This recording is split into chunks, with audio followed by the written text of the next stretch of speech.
Vamos orar? Baixe sua cabeça, feche seus olhos. Pai bendito, nós te damos graças, porque somos a tua igreja, a igreja de Cristo Jesus. Senhor, nós te damos graças, porque o Senhor nos alcançou, o Senhor nos salvou, o Senhor nos perdoou, e o Senhor nos deu uma vida eterna. Enquanto estamos aqui nessa terra, nós temos uma missão, temos uma tarefa, e nós queremos, Senhor, ser obedientes à Tua voz. Nós queremos entender, compreender que somos de fato a Tua igreja, Tua noiva, Senhor, e eu oro para que nessa noite os nossos olhos espirituais sejam abertos para ouvir, para entender, que os olhos do nosso entendimento, que o Senhor nos dê espírito de sabedoria, espírito de revelação na Tua palavra, Senhor, e que esse lugar seja cheio dessa bênção, cheio, inunda esse ambiente, Senhor, dessa percepção espiritual.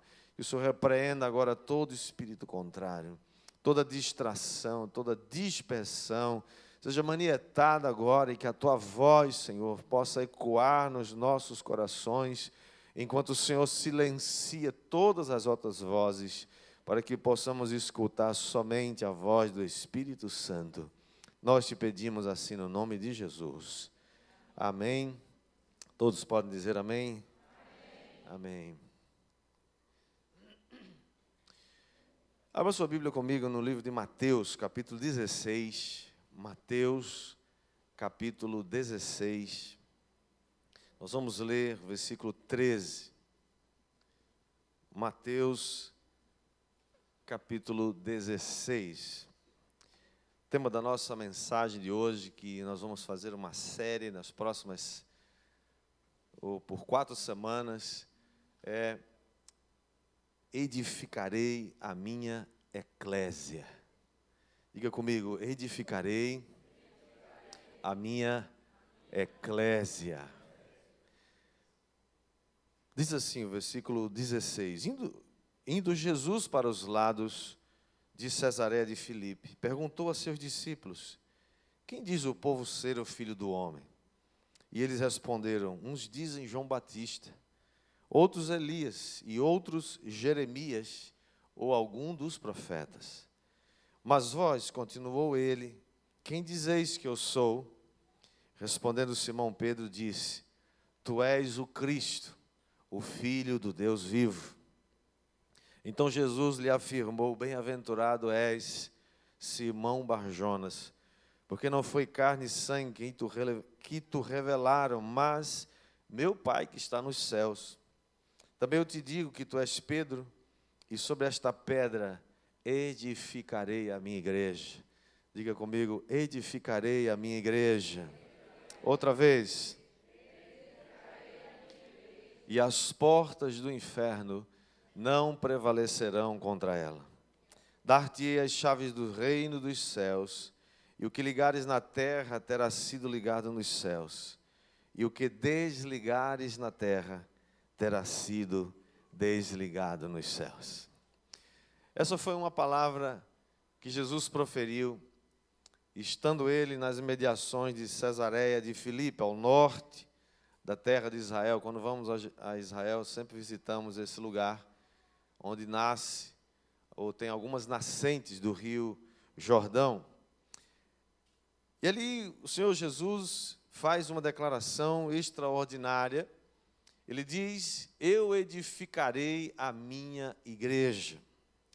A pergunta que a gente faz é: o que é a igreja para nós? O que é a igreja para você?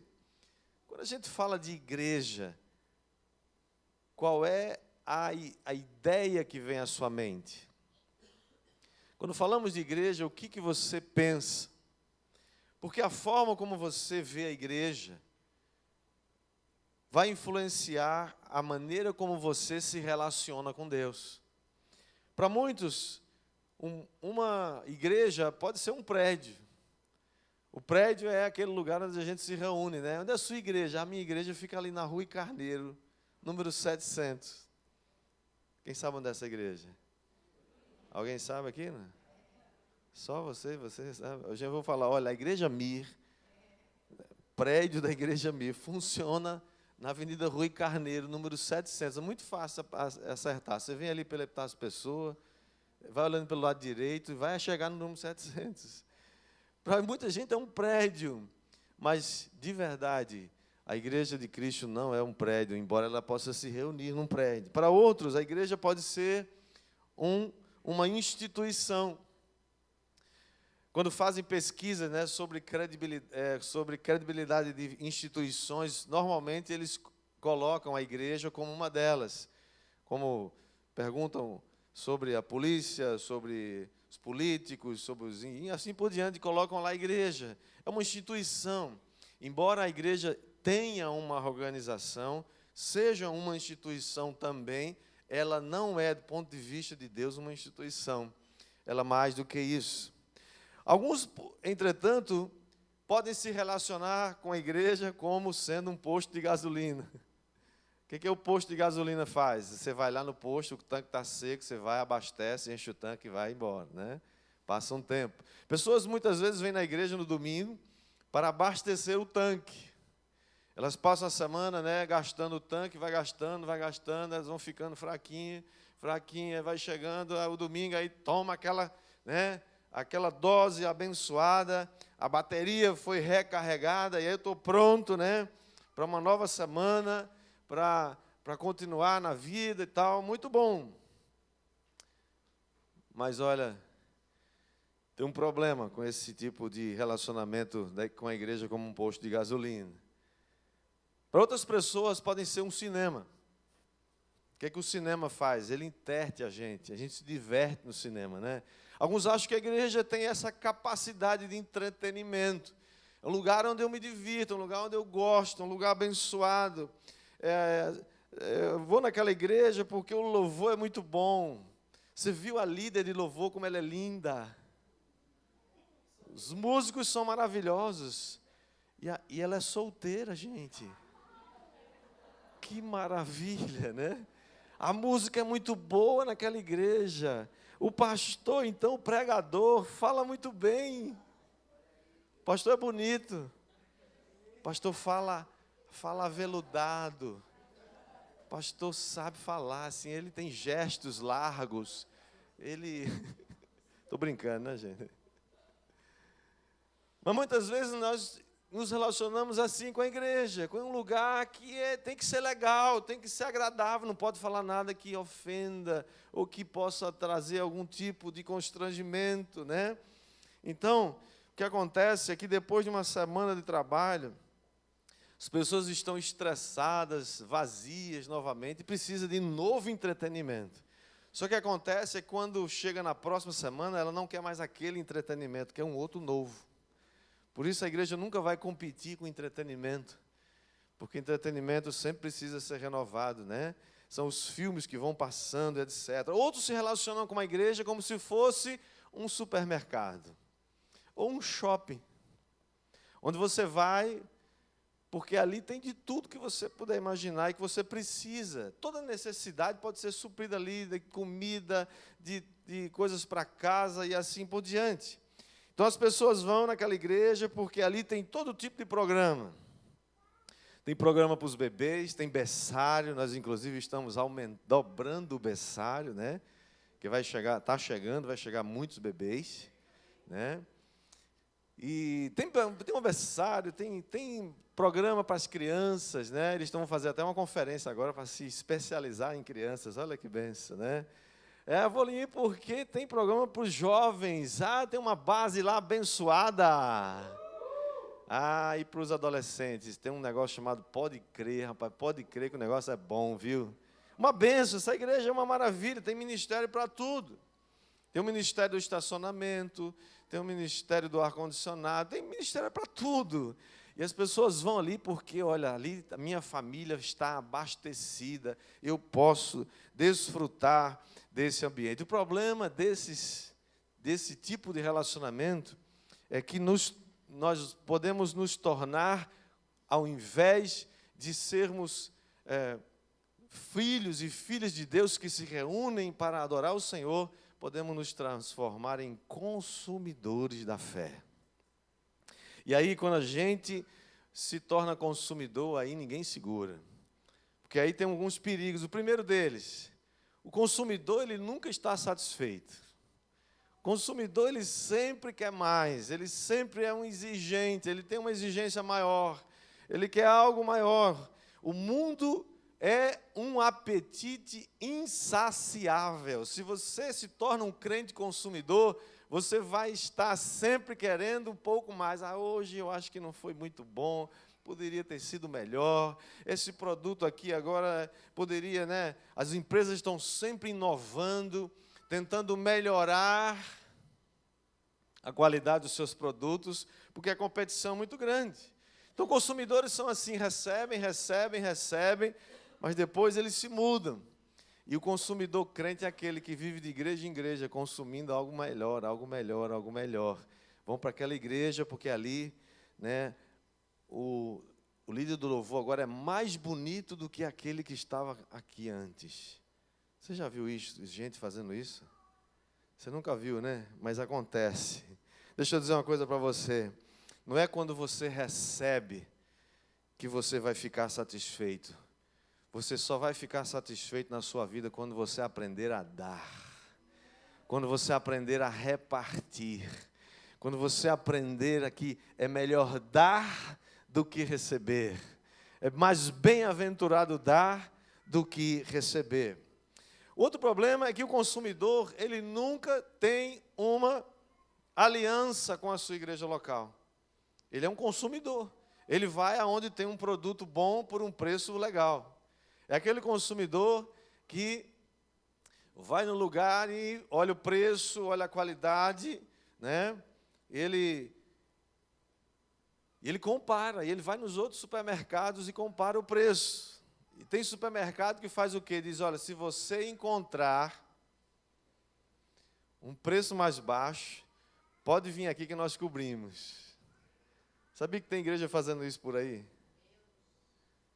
Para ganhar o consumidor, vale tudo. Vamos tentar atraí-lo, né? Para que ele fique satisfeito. O problema é que ele nunca vai ficar satisfeito e ele não tem aliança com a sua igreja local. Um outro problema é que o consumidor ele gosta dos programas da igreja, mas ele nunca vai experimentar o poder de Deus. Ele experimenta as coisas que a igreja oferece. Ele experimenta os ministérios da igreja, ele gosta disso. Mas uma igreja consumista, querido, jamais vai experimentar o poder, a revelação e a graça de Deus. Uma igreja pode ter boa música, pode ter bons músicos, pode ter boa palavra, pode ter um bom estacionamento, pode ter um bom prédio, mas pode não ter o poder da ressurreição de Jesus, porque é isso que interessa. Uma verdadeira igreja de Jesus Cristo tem que ter o poder da ressurreição, tem que ter o poder do nome de Jesus, tem que ter o poder do sangue de Jesus. Uma igreja consumista, ela nunca vai desfrutar da revelação da palavra. Como Paulo orou pelos Efésios, ele disse, eu oro por vocês para que Deus abra o entendimento de vocês, dando-lhes espírito de sabedoria e espírito de revelação no pleno conhecimento dEle. Essa é uma oração que nós devemos fazer todos os dias. Senhor, nos dê revelação do conhecimento pleno de Deus. É isso que nós queremos, é isso que nós precisamos. O poder da ressurreição, o espírito de sabedoria, que é dado somente à eclésia de Jesus. Esse poder e essa revelação não é dado a qualquer um, é dado àquele que busca, crê e tem fé para receber. Há uma diferença muito grande do relacionamento com a igreja, como se fosse um posto de gasolina, como se fosse um cinema, ou como se fosse um supermercado. Há uma diferença muito grande. Então, o que é a igreja? Se a igreja não é nada dessas coisas, ou não se parece com isso, como que nós podemos, então, entender o que é a igreja? Foi o próprio Senhor Jesus Cristo que afirmou, no texto que lemos, eu edificarei a minha igreja. A palavra que Jesus usa aqui é a palavra eclésia, ou eclesia, de origem grega, embora tenha também um paralelo latino, mas esse texto, essa palavra é utilizada por Jesus, e por Jesus foi utilizada apenas 2 vezes nesse texto e em Mateus 18, 17. Mas era uma palavra muito bem conhecida por todos. É tanto que Jesus diz: eu edificarei a minha eclesia, e não precisou explicar para os seus discípulos. Por quê? Porque eles já conheciam essa palavra. Era uma palavra corrente, era uma palavra facilmente compreensível por todos. Se fosse nova, Jesus teria explicado. Na verdade, esse texto tem uma origem lá atrás, na antiguidade, quando os gregos, nas antigas cidades gregas, e isso significava, ou foi designado como uma reunião, uma assembleia dos cidadãos de uma cidade, reunidos para exercerem atos legais. Então, isso era uma definição da eclésia. Uma assembleia de cidadãos de uma cidade, reunidos para exercerem atos legais. A eclésia tinha um poder muito grande. Ela era uma representação legal daquela comunidade. Essa eclésia, ou essa eclesia, chamada do meio, dos cidadãos comuns daquela comunidade, tinha o propósito de expandir os negócios do rei. Essa era uma das atribuições da eclésia. Era uma assembleia de cidadãos, representantes do conselho da cidade, uma instituição muito poderosa que tinha esse propósito: expandir os negócios daquele reino. E a maneira como aqueles reinos, ou aqueles impérios da antiguidade, e ainda hoje é assim, se expandia, a maneira como eles se expandiam era através da guerra, era através do confronto.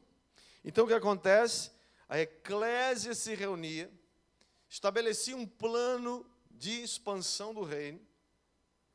Então, eles designavam alguém, ou um exército, liderados por generais, e esses agora enviados para uma missão, enviados para conquistar alguma outra nação, algum outro país, alguma outra cidade, e estes enviados eram chamados no Império Romano de apóstolos.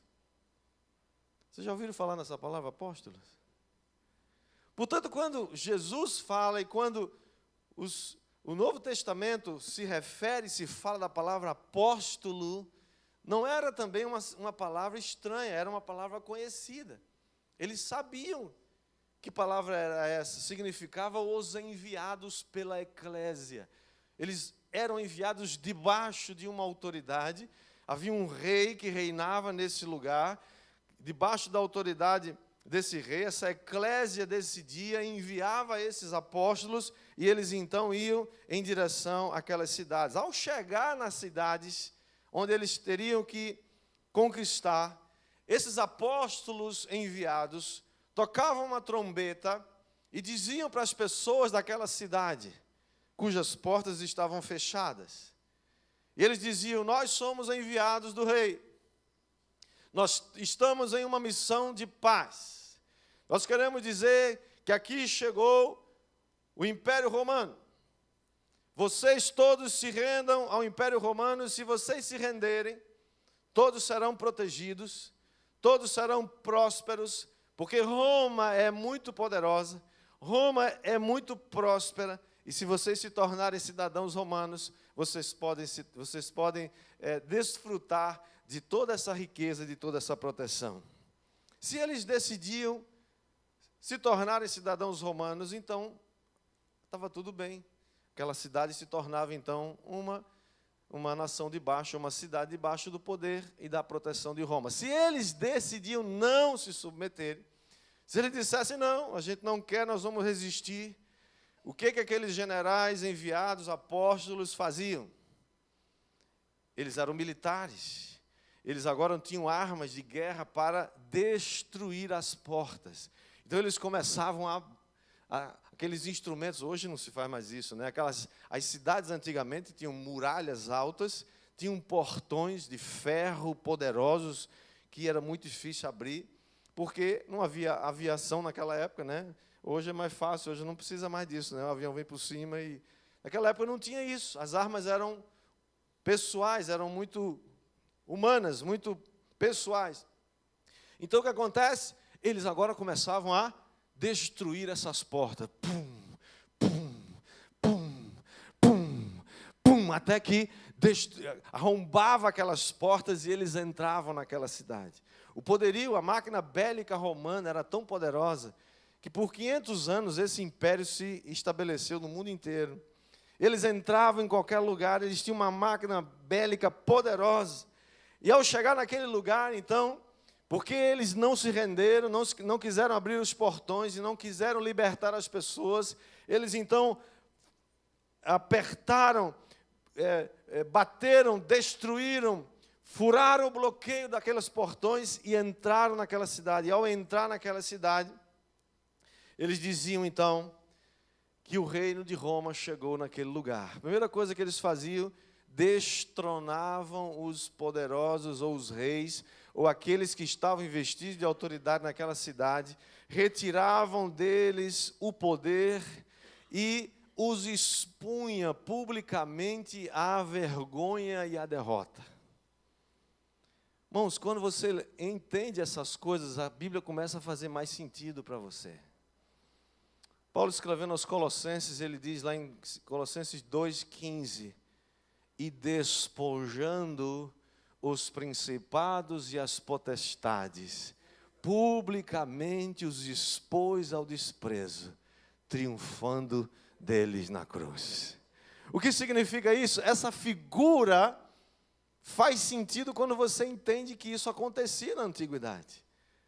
Ao entrar naquela cidade, os enviados, os apóstolos do rei, destronavam aqueles poderosos, porque eles tinham se recusado a se submeter voluntariamente, agora eles foram expostos publicamente à vergonha e ao desprezo. E aí o que acontecia? Os apóstolos então, dentro da cidade, subiam num lugar alto, tocavam mais uma vez a trombeta para que todos fossem chamados, e eles diziam o seguinte: todos vocês são convidados, mais uma vez, a se tornarem cidadãos romanos. Se vocês decidirem se tornarem cidadãos romanos, vocês desfrutarão de todo o poder, de toda a proteção e de toda a prosperidade que Roma pode nos dar. E eles começavam a falar uma coisa que Jesus falou muitas vezes. Eles começavam a falar do evangelho do reino de Roma. Das primeiras coisas que Jesus faz quando começa seu ministério, ele diz: o reino de Deus chegou aqui. Arrependei-vos, porque é chegado o reino de Deus. Era isso que os apóstolos faziam para conquistar uma cidade. Eles diziam: arrependam-se do tempo que vocês foram ou estiveram debaixo de uma outra autoridade. Eu tenho uma autoridade melhor do que a que vocês vivem até hoje. Arrependam-se, creiam no poder do evangelho do nosso reino e tudo vai ficar bem para vocês. Eles diziam: isso que nós estamos falando são boas notícias para vocês. Já ouviram falar em boas notícias? Já ouviram falar que evangelho é boas novas? Evangelho são boas notícias. Evangelho não pode ser má notícia, mano. Evangelho não pode ser aquele que você chega e fala: se arrependa, senão você vai para o inferno. É lógico que isso é uma consequência, mas a essência do Evangelho não é essa. A essência do Evangelho é: tenho boas novas para você, meu filho. Jesus morreu, ressuscitou, Ele é rei, Ele reina. E eu vim aqui contar essa história para você. Se você se submeter a esse reino de paz, de justiça, de alegria, você terá tudo que esse rei tem. Porque esse rei é muito rico, esse rei é poderoso, esse rei é maior do que todos. Alguém crê nisso? Alguém aqui concorda comigo? Dê um grito de júbilo, faça alguma coisa, dê glória a Deus, bata palmas.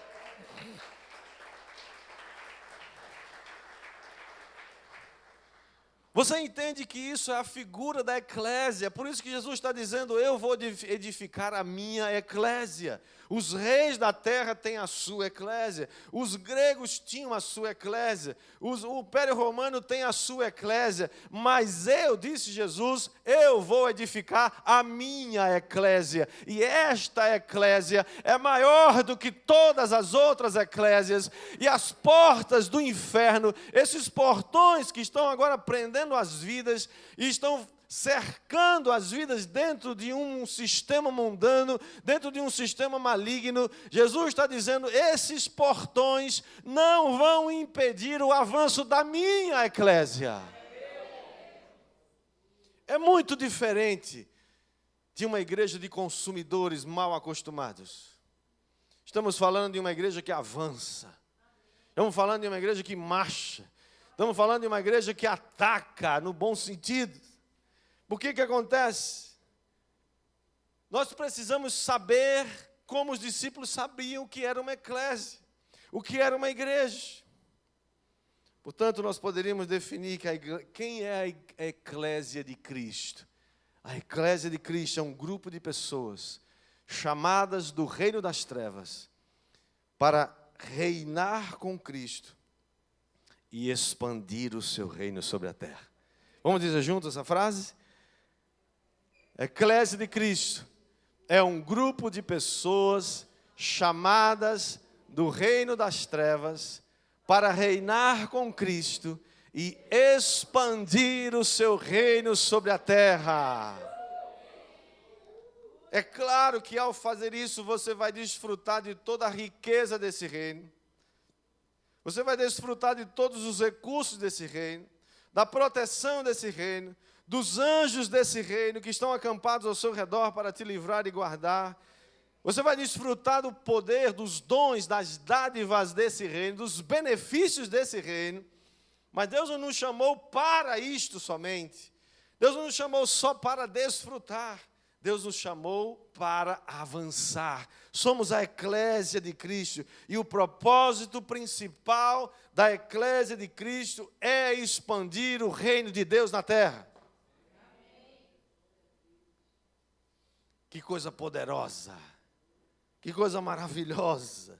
É por isso que Ele nos fez um povo apostólico. Somos uma igreja apostólica de Cristo. Igreja apostólica de Cristo. Ele nos enviou, Ele nos comissionou. Agora tem um detalhe.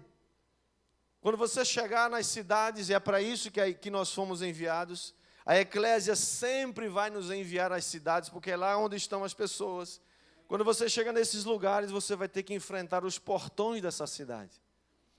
Porque o príncipe desse mundo, Satanás, não vai entregar de graça as pessoas para você. Agora se lembre de uma coisa, os nossos inimigos não são as pessoas. A Bíblia diz que a nossa luta não é contra carne e sangue, não é contra pessoas, nossa luta é contra principados, potestades, forças desse mundo mal. Nossa luta é contra ele, contra o reino das trevas que tem dominado as cidades. Você acha que o reino das trevas domina as cidades, sim ou não? Alguém acha? Pode ter certeza disso. Eles estão lá. A Bíblia chama esses portões que cercam ou que cerram, que impedem o avanço da igreja, de portões do inferno. Mas sabe de uma coisa? Nós somos enviados com uma autoridade. Temos um rei. Quem é nosso rei? Cristo Jesus é nosso rei. Ele nos enviou. Através de quem? Da sua eclésia. Quem é a eclésia de Cristo? Um grupo de cidadãos chamados do reino das trevas para reinar com Ele e avançar o seu reino. E quando nós fomos chamados e enviados para avançar o seu reino, que chegamos diante dos portões da cidade, nós devemos dizer para esses portões, abram-se. E se eles não se abrirem, nós vamos fazer como aqueles apóstolos. O que é que eles faziam? Pegavam as armas de guerra que eles tinham e começavam a... Tum, tum, tum, tum, tum, tum, tum.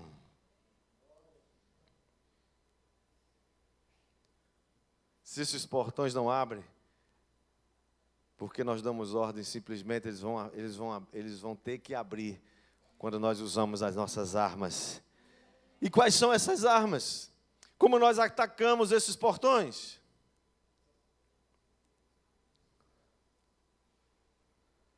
O texto que nós lemos, Mateus 16, 19, diz assim: dar-te-ei as... Vamos ler juntos? Dar-te-ei as chaves do reino. Reino da onde? Dos céus. Que chaves são essas? Alguns pensam que essa chave foi dada somente a Pedro. E Pedro guardou no bolso e não deu mais para ninguém. Alguns acham que Pedro guardou a chave no bolso e está lá no céu agora, na porta do céu. Dizem que ele é o porteiro do céu, né? E ele está lá com a chave, e quando você chega para entrar, ele pede o seu passaporte. E aí você tem que mostrar, e ele vai dizer se você pode entrar ou não. Né? E aí quando você pode, aí ele pega a chave, abre a porta e você entra, glória a Deus. E aí quando a pessoa não pode, ele diz, então você volta lá, volta para a terra outra vez, vai fazer penitência, vai fazer alguma coisa para você terminar a sua história, porque seu bilhete não atingiu ainda, né? Não, essas chaves não foram dadas somente a Pedro, essas chaves foram dadas à sua eclésia. Quem é a eclésia de Jesus aqui? Você faz parte dessa eclésia? Eu faço parte dessa eclésia, portanto essas chaves foram dadas a você. Diga para o seu vizinho, essas chaves foram dadas para você. Essas chaves foram dadas para você, foram dadas para a igreja, para todos aqueles que creem. E quais são então essas chaves, querido? Sabe quais são? Essas chaves não são armas bélicas, de militares, não são tanques, não são aviões, não são armas de fogo. Essas armas estão descritas nas Escrituras Sagradas, elas são oração intercessória. Essas armas são guerra espiritual que você faz buscando em Deus entendimento do que está acontecendo. Essas armas é a autoridade que Jesus te deu para expulsar demônios. Essas armas são o poder para curar os enfermos, fazer prodígios, milagres. Essas armas são o poder e a autoridade que Ele nos deu para pregar o evangelho do reino, dizer para todos, o reino de Deus chegou aqui, o reino de Deus chegou a João Pessoa, o reino de Deus chegou na minha casa, o reino de Deus chegou na minha terra, o reino de Deus chegou na minha faculdade, o reino de Deus chegou aonde eu passar, o reino de Deus chegou. Que coisa extraordinária! O reino chegou a você e você é um desses embaixadores que vão levar esse reino adiante. Quem vai dar glória a Deus por isso?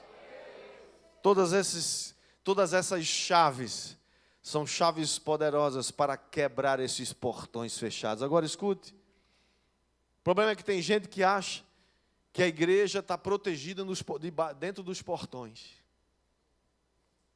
A igreja está protegida dentro dos portões. O diabo não pode, o diabo está lá fora tentando entrar, e a gente está aqui, meu Deus, ai Jesus, não deixa o capeta entrar aqui não, não deixa ele entrar. A Bíblia diz, quem se esconde no esconderijo do Altíssimo, o esconderijo a gente tem que estar escondido, os portões estão ali, Jesus não deixa que o diabo venha, não, mas é o contrário.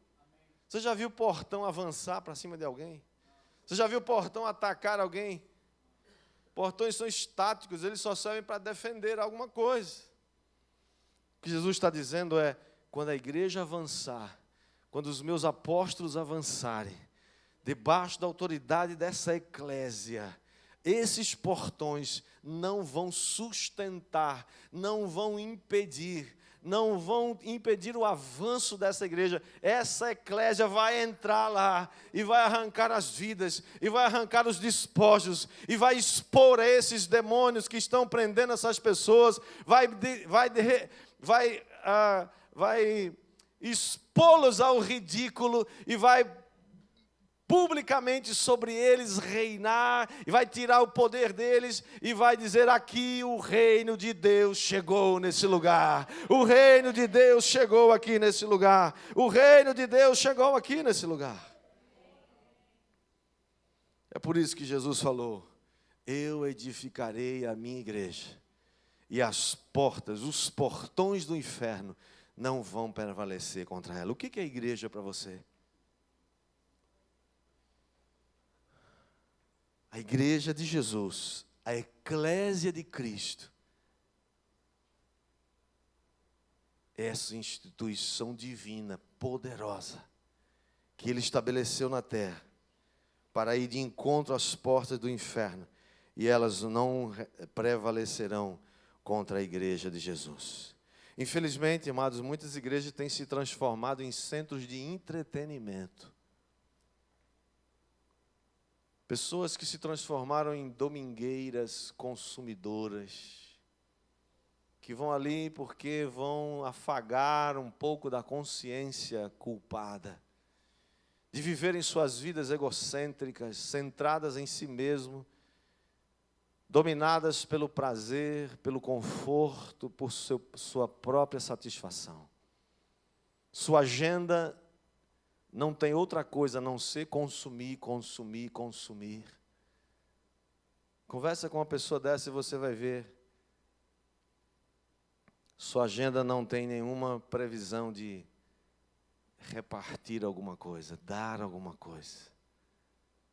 O reino de Deus para elas é apenas algo em que elas vão lá se servir.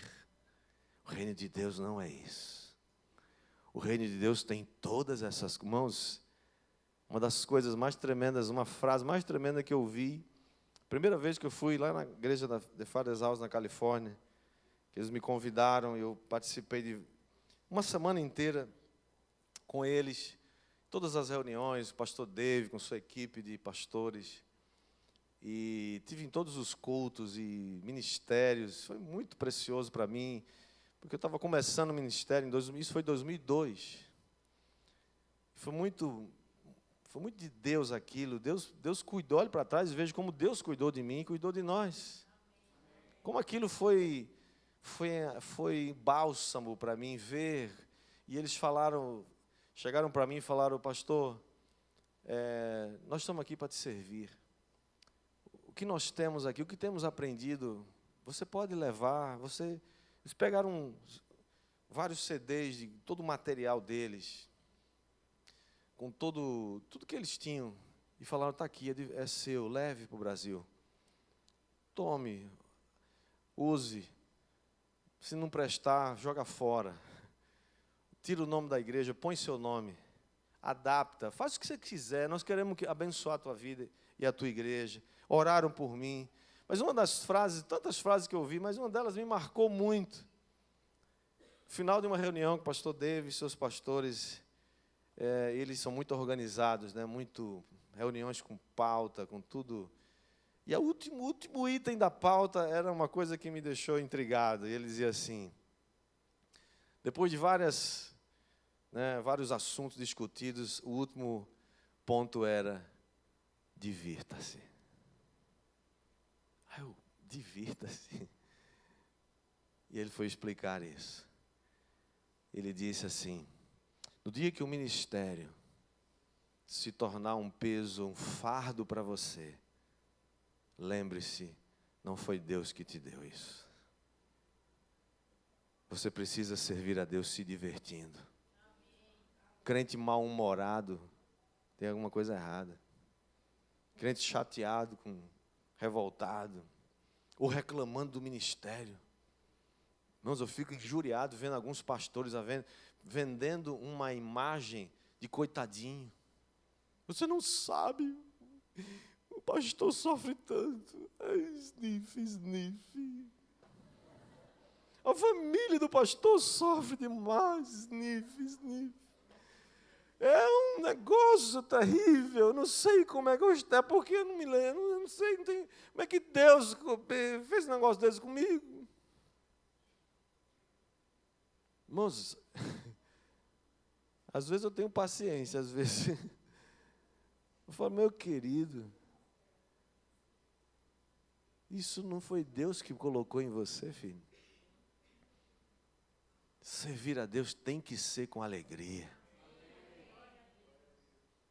Celebrar e com júbilo ao Senhor todos os moradores da terra, servir ao Senhor com alegria. Não é feito, ai meu Deus, eu servi a Jesus, é ruim demais. Os filhos ficam olhando e falando, Deus me livre de servir a Jesus, um carrasco desse. Olha o peso que ele está carregando. O irmão chega lá da África, não sei de onde. Estou comendo rato, comendo barata, meu Deus. Ô miserável, tu está comendo rato porque você não foi enviado por Deus. Pode ter sido por outra pessoa, por você mesmo.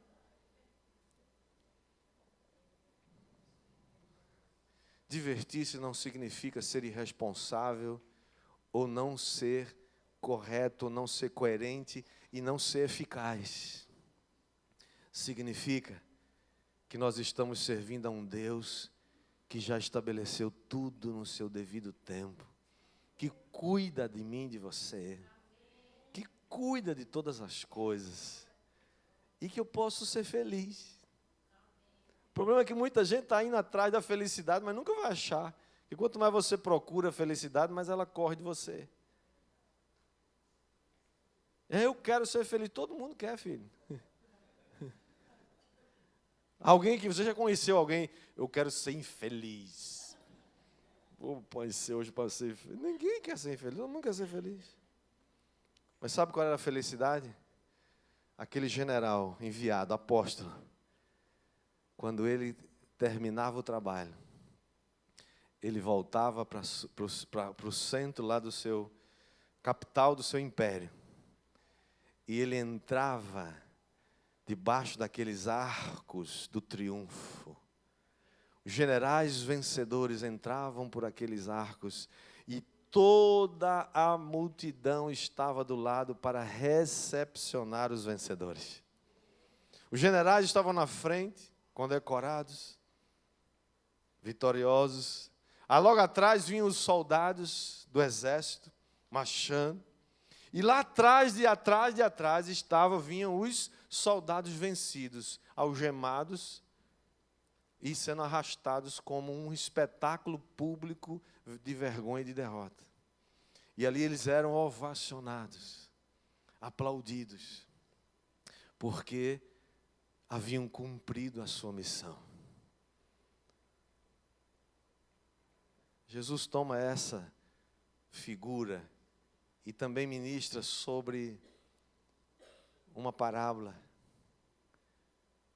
Ele diz que um dia todos nós vamos prestar contas ao rei. E aí nesse dia o rei vai perguntar a você, e aí, o que foi que você fez com a tarefa que eu te dei? O que foi que você fez com a missão que eu te dei? Foi que você fez com a decisão que a eclésia fez e te enviou para? É nesse dia que nós vamos ouvir duas frases. Ou vamos ouvir, servo bom e fiel, entra no gozo do seu Senhor. Ou vamos ouvir, servo mau e negligente. Qual dessas duas frases você quer ouvir?